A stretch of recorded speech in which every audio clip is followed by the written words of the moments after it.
Hey y'all, my name is Josh, and I run a tool called Josh's K12 Jobs Blast. I get a lot of questions about how to start a job search for people that have just decided that they want to see what's out there. So today I'm going to go through just the high level things I would recommend as you get started and how to leverage some of the free tools that I have. Remember that anything that you use is open source. You can share it with whomever. It doesn't require a sign up or a sign in. And if you take anything, I'm never going to see. So feel free to be as confidential as you want. But if you ever do have a question, you can always email me at josh at k12jobsblast.org or send me a LinkedIn message. So we're going to talk about how to get started. Basically, we're not going to take all this time. We're just going to talk high level. This is a presentation that I've given a couple of times to job seekers and larger groups.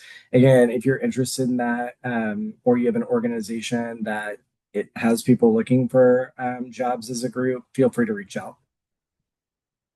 The thing that I think is really important in talking to job seekers over the last 3 years is to remember that a job search is a strategic journey. It is not a sprint. Some people that I've talked to, their job searches have been as quick as 3 to 4 weeks. And some people, it's 18 to 24 months. And if you think of that as a bell curve, really one standard deviation on either side, a typical job hunt is going to last anywhere between 2 and 5 months. But the biggest thing that I think is really important, and if you're starting a job search, I'd recommend that you pause this video and do this right now is writing down 3 to 4 things that you want to be true while you're searching for a job.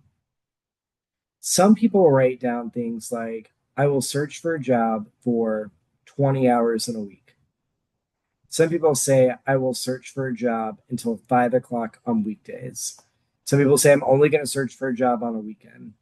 But one thing I hear from job seekers is that they can get really frustrated and burnt out very quickly because they feel like they're spending 80 or 90 hours a week.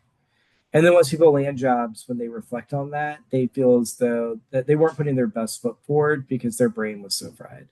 So again, I'd say pause if you can and write down 3 to 4 things that you want to be true about your job search.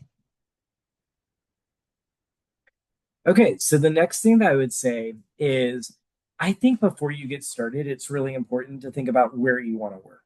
Yes, we all want to be gainfully employed. We know that whichever job that we're going to, we're probably not going to stay at for 10 or 20 years like our parents or our grandparents' generations.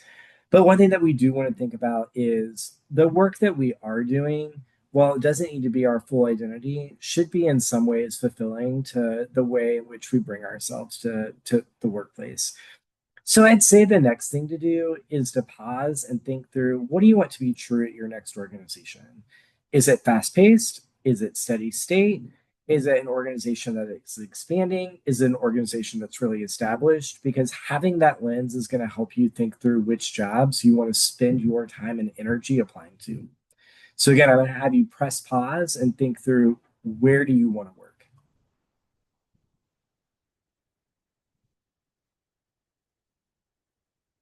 Okay, we've started with how do you want to start your job search process? We've thought about where and what types of organizations or work you want to do. So now let's talk about how we're going to leverage the tools and the network out there to make sure that you can land a job that you're really excited about for this next leg of your career. I would recommend signing up for my job board. It's free. Only I see that you signed up. Honestly, I'm not looking at the names unless I'm explicitly recruiting for a location based role in your region at your level within your department. And then I'm going to pull your name to be able to reach out to you and ask who I should be talking to. But you receive an email update from me twice a month, just letting you know that the jobs blast has been updated. And that second one in the month is going to be a jobs and salary report that lets you know how many jobs are out there, what are the trends that we're seeing across the sector, and in what ways are salaries shifting in various directions. And you can leverage that to see how your own personal salary is stacking up percentile wise against what the average is. So if you want, I would recommend you go to k12jobsblast.org and you sign up. But again, you can also access the newsletters and the tool on your own and just go to it when you want to. We're going to come back to this, but essentially, there is a tool about how to think through your network. The biggest thing that I think is really important for thinking about your network is that 70% of jobs are found through a mutual connection. And that comes from a 2015 to 2016 study done by LinkedIn. Uh, it really built upon a study in the early 80s that is the seminal study for job seeking that found that 56% of job seekers in Boston found their job from a connection. And so, I'm not telling you not to cold apply, but I am telling you that activating your network so that way the people that are within your periphery that you either currently work with directly or you used to work with can, number one, serve as a reference for you, but then they also may be able to put you in contact with either organizations you may never have heard of or with their own connections that you may not know in order to get you your foot in the door. What I tell my own connections when I'm making an introduction is, hey, this isn't going to get you to the finish line, but it's probably going to get your resume a second look. And I know that you are going to knock it out once you get into that phone interview. But really, the connection and the referral piece can help open the door for you. The thing that I find helpful, and again, I'm very openly autistic on LinkedIn. I love a good data set and I love being able to analyze that data set. But I like to track patterns. So I like to leverage the tool that I'm going to show you for tracking my network and tracking my jobs. So that way I can see that, hey, cold applies to EdTech organizations. I've done 50 of them. Only two of them have netted a phone screen. I may want to spend my time, energy, and effort not going for cold applies to EdTech. Hey, it looks like when I'm applying to central office roles at charter school networks, I'm getting 60% of my applications turning into a phone screen. The other thing that I'm talking to job seekers is if you are getting an interview, then your resume is good. If the majority of times you're getting a phone screen, your resume is getting you to the phone screen. If you're advancing from a phone screen to the next phase, which is usually a project screen, then your phone screen is going well. If you're getting stuck at the project phase, then you're going to want to think about the way that you're approaching a project. If you're getting stuck at a phone screen phase, you're going to want to think about the ways in which you are concisely answering the questions, leveraging quantitative and qualitative data of what you've done in your previous roles. And if you're getting stuck and you're not getting interviews from your resume, that's when you want to look at your resume. But I think from my perspective, the way that you're going to see these patterns emerge is to track your data. I have a data tracker you can use. You can make your own. You could use a paper tracker. You can use post it notes. You can do whatever makes sense for you. But it really is about illuminating how those patterns are coming into play. The next thing you're going to want to do is thinking about your resume. And I'm going to give you an example resume. I'm going to give you some artificial intelligence prompts you can use with your favorite AI tool, whether that's Gemini, ChatGPT, Grok, or Claude AI. There's probably many more out there as well. But these prompts will say, hey, take this example resume, take my own resume, and make the stuff that's in my resume look like this example resume. The next thing that I think is really important is to take whichever job you're applying to. I think this is great. You copy and paste it, or you can download it as a PDF for the job description. You put that into AI with your revised resume, and you say, revise my resume to tailor it for this specific role.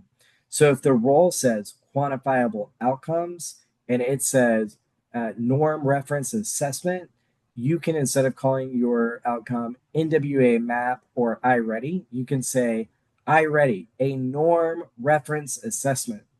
NWA map, a norm reference assessment, but leveraging those words that are already in the job description. So that way it can capture the attention of whoever is doing that initial screen. Oh, I mentioned ATS friendly terms. Um, People ask me, I don't use an applicant tracking system, so I can't speak to it. What I typically tell people is if you see organizations that are hiring for typically more than 50 roles at a time, that's going to be a good clue that they're probably using an applicant tracking system. But for the vast majority of the organizations that I work with, consult with, or talk to, they are using a human being to do the initial screen. Now, what I will tell you is that the human being is spending probably 30 seconds to at most a minute with your resume. So you need to make sure that they can quickly glide their eyes over your resume, glean out the key points, and make sure that they have enough evidence to justify moving you to the next round. You're going to see this in the example resume, but it is so important to give quantifiable evidence where you talk about the number of classes you taught, the number of students in your class, the number of teachers in your school, the number of schools in your district, whatever type of information you can give that has a numerical value that the initial screener can use in order to jot down evidence that justifies moving you to the next round. That's going to be golden for getting you to the interview. Again, upload the job description. This is for interview prep. When you do that, you literally ask the AI tool, hey, think of 10 really hard questions that I may get asked in an initial interview, in a committee interview, or in a final interview. And then the most important part for me is write down your answers and ask the AI tool to compare your answers to the job description. And from there to grade you and give you feedback. Once you hear that from your AI tool of your choice, you're going to be able to adjust the way you're either sharing too much, you're not sharing enough, you're being overly braggy, or you're being humble. There's a sweet spot in each of those that you can leverage AI to make sure that you hone in on. Okay. So from there, we're not going to do questions. We are going to first look at the jobs board. Okay. So I've gone to k12jobsblast.org. I click on the jobs board. And you can see that as of today, August 21st, 2025, there are 1,533 active job postings. 485 of them have been posted in the past 7 days. 632 of them are remote, 69 are part time. The average listed salary is 140,936. Keep in mind that about half of the jobs have job salary ranges and half don't. And then this breaks it down geographically for where the jobs are. The thing that I like to flag for people is how to leverage the filters. So again, if I'm living in Tennessee, I can quickly go Tennessee and I can see the jobs that are in Tennessee, right? And if I just want remote, then I can say I just want remote. From there, I could say, cool, let me look at whether or not the job is new and posted in the last 7 days. I can look and see. I want only CEO or superintendent jobs. Cool. Here they are. Cool. I want part-time jobs. Oh, got the wrong tag. Hold on. Let's say I want principal jobs. 7, principal. Boom. Here are my principal jobs. Okay. Let's say I want a job in academics. So, like a data coach in Mississippi, an on site instructional coach, a manager of high school STEM, a professional learning specialist in San Bernardino, California. So, lots of academic roles. Let's see. I have student loans, so I want a role that is going to be public student loan forgiveness eligible. So I'm going to see those roles. Let's say I want to be a school leader and I want an assistant principalship. Boom, here are my assistant principal roles. Let's say I want a dean role. Boom, here are my dean roles. Okay. Let's look at, no, I want roles that are between 60 and 80,000. Find those roles. No, I want to shoot big. I want to go 200,000 or more. Here are the roles that are 200,000 or more. Okay. And then if it is unlisted, you can go similar salary. And this is a cool tool that says, hey, let's say that it's an unlisted role, but you want to see how much a similar role pays. Then you're going to see that when you click into the role, it'll tell you over the last 12 months, other principal roles in California have paid X amount. So it can give you a hint in terms of what to expect when you go into salary negotiations. From there, what I like to do is, again, if you click in on the job, It's going to give you a little bit more information. So again, this job pays 80,000. It's at Foundation Academies. It is in development, which is fundraising. It's a beginning manager role at the manager level. We don't know a lot about the actual organization because this was a one-off role from an organization that was posting um, that can just post at any point on my site. Okay. But if we go down to a job where we know, let's go Bay Ed Fund. We can look at, okay, this role is nonprofit eligible. This role's average salary is 160. That pays more by about 22 to 23,000 than all of the similar roles in California at the same level in the last 12 months. There were no benefits found on the page, so we're there. But let's say you get into it and you're like, man, there are so many jobs. There are 1,533. I'm a little overwhelmed and I don't know which organizations to start with. So up here, if you click on organizations, you're going to see all 200 organizations that are on the jobs list. This is where you can say, I want a for-profit. That's where you could say, I want a nonprofit. Okay. And same thing, you click in on the job or on the org. You can see right now this org has 4 roles. It's in the Northeastern United States. It's a nonprofit charter school network. You can also see their mission statement or what they're about. And then you can both open the jobs and you can go to their homepage to learn more about the org. Okay. And right now there are 200 organizations that are on the organizations tab. The other part that you can do is you can look at charter school networks. Instead of charter school networks, you may want to go look at edtech organizations. All right. You may want to say, I want to see organizations with 50 to 99 roles. Okay. They have a lot of jobs on there. I want to see organizations that have 20 to 49 roles. Boom, here are the jobs. Okay. So that's how we can use the organizations tab. Where I want to finish, and I do want to show you the job search tool and I want to finish with the resume. The biggest thing on the job search tool and the way you get to it is if you go to resources, you see it says job search tool template or job search tool example.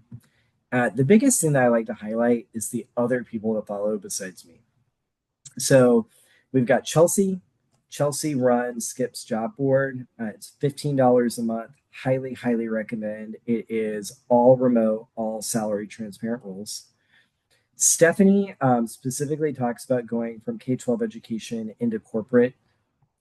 Nick Martin is like the greatest of all time, along with Jeff Patterson. They have been listing jobs in the K-12 sector for many, many years. So follow those two. Jonathan Howard is the founder of the Joho Network, which is similar, has a job board. Highly recommend. He is a skilled expert in terms of launching a job search. Cedric runs a number of AI organizations and also has an AI tool to match job seekers with jobs. Evan has a lot of instructional design jobs. Matt Campbell does a lot of instructional design. Christina Light Greenberg is just a subject matter expert who is the CEO and co-founder of Agility Search. Bonnie Dilbert is an just overall talent guru who works for, and I'm probably going to say it incorrectly, but Zapier in the edtech world that has spent many, many years in K-12 world working in both as a teacher, network leader, but then also as a talent professional. And then I said Alex P because Alex P is just the best on LinkedIn. He is super hilarious. So the last thing we're going to do is we're going to just finish up by looking at the resume. So the resume example, it's 2 pages. Okay. It's 2 pages once you get rid of all the red stuff. Okay. But you put your name. I do not recommend putting a profile picture unless you're applying for a job in the European Union, where that is common. It is not standard practice in the United States. Some organizations will love it and some will hate it. I say give 3 or 4 measurable insights up at the top that a recruiter can immediately see quantifiable impact and advance you. From there, for each of your organizational jobs, you want to put your job title, you want to put the organization, you want to put the geographic location. If it is a remote job, you could put your geographic location and put remote, or you put the headquarters and put remote. Then you want to put the start date and the end date. You're going to have 2 to 3 sentences in italics that give a summary of the job responsibilities. Do not put the job responsibilities in the bullets. Do not put the job responsibilities in the bullets. Let's say it one more time. Do not put the job responsibilities in the bullets. Use the bullets to give quantifiable information that is qualitative or quantitative that the recruiter can use to have the evidence to move you to the next round. So you're going to see that each of my roles, I have my job description, responsibilities in italics. I have my quantifiable measures. You're going to notice I bolded the quantifiable measures because, again, if somebody is quickly gleaning, I want them to see very rapidly my measures so that way they can easily get the evidence needed to move me to the next round. For my roles that are about more than 6 years old, I just put what my title was, the location, and the dates because I mean, at that point, it becomes a CV, and I'm talking about grants that I've won. I've talked about all sorts of things that are not necessarily relevant to getting me to the interview, which is the goal of the resume. Lastly, I'm in a doctoral program, and I will be graduating hopefully this upcoming spring. And even then, I'm putting education at the end. I think education is really important to put at the top if the degree is the gatekeeper to whether or not you're getting an interview. If the degree is ancillary, or the degree is more than 5 years old, or the certifications are really good to have, but not necessarily totally contingent upon getting an interview, I recommend putting it at the end. But again, I'm one opinion. So you could put the education at the top. I start with my most recent degree to my most distant degree, which is sadly undergrad for me. You could put it in the reverse order. You could put it chronologically. But again, you just want to build your resume in a way that whoever is doing that initial human screen is able to do it really efficiently and get the evidence needed to move you to the next round. Right. So that's it. That's how I would recommend, as one person who's been doing this for a minute, but I'm one person with one set of opinions. And so I recommend jumping in, getting a number of opinions, but activate your network, get your resume to where somebody can read it rapidly, and then track how you're doing within the boundaries that you set for your job search. So that way you can sustain yourself until you find what's next for your career. Questions, email me or send me a LinkedIn. Thank you all.